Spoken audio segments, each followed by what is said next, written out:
Assalamualaikum and welcome back to my YouTube channel bersama saya Najwa dan abang saya. So pada video kali ni kami berdua nak makan udang masak kari.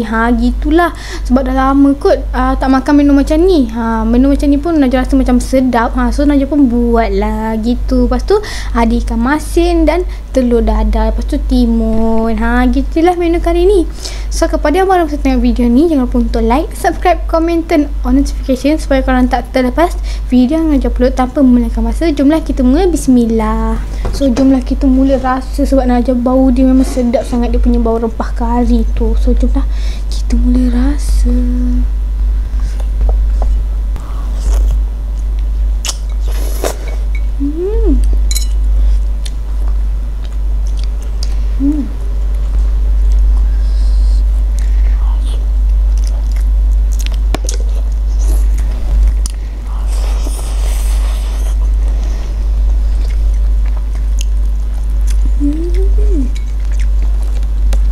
Sumpah cukup rasa.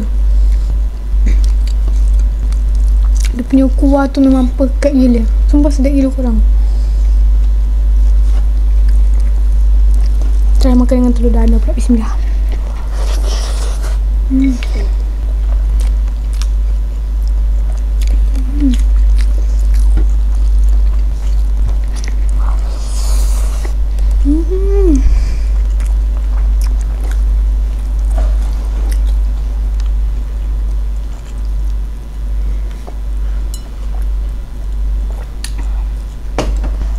Sumpah sedap gila korang menu ni. Memang cukup lah dia punya rasa tu. Masin apa semua memang ada lah. Memang sedap.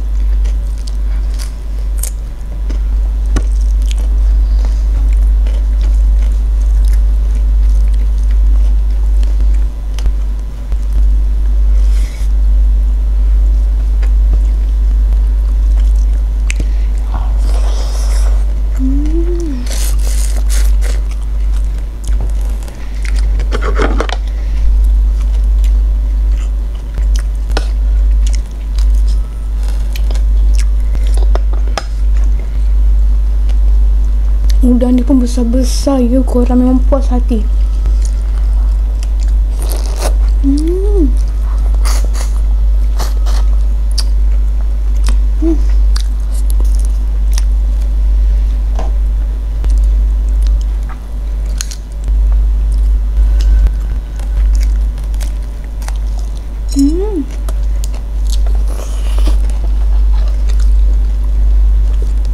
Rangut gila dia punya udang tu korang.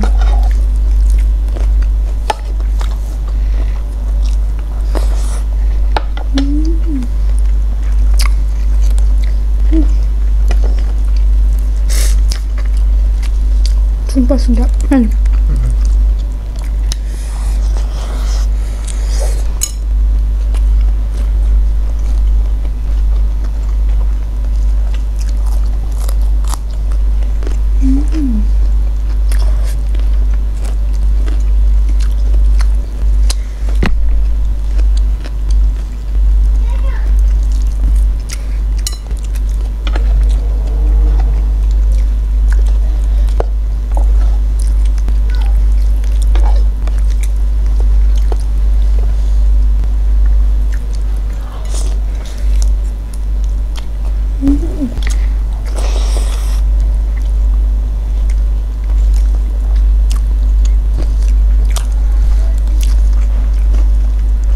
Betul.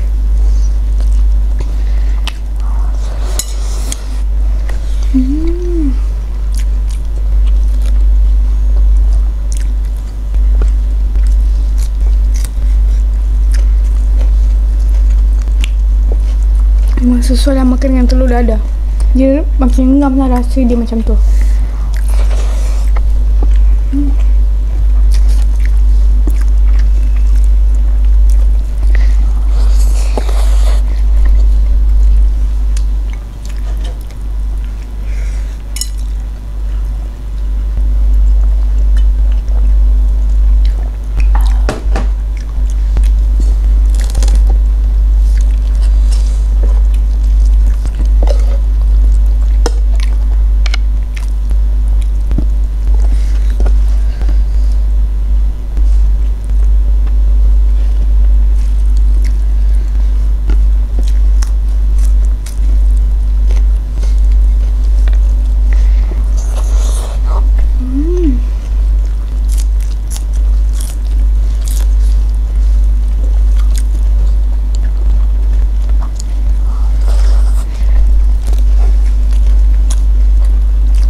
Sedap sangat. Alhamdulillah guys, saya memang betul-betul kenyang ya pada menu kali ni. Sangat puas hati, rasa dia memang cukup rasa. Lepas tu makan dengan telur dadah tu makin tambah lah rasa sedapnya. Gitu. Alhamdulillah guys, nak jawab dah kenyang. So sampai di sini saja video kita kali ni. Kita jumpa di next video. Bye bye. Assalamualaikum. Assalamualaikum.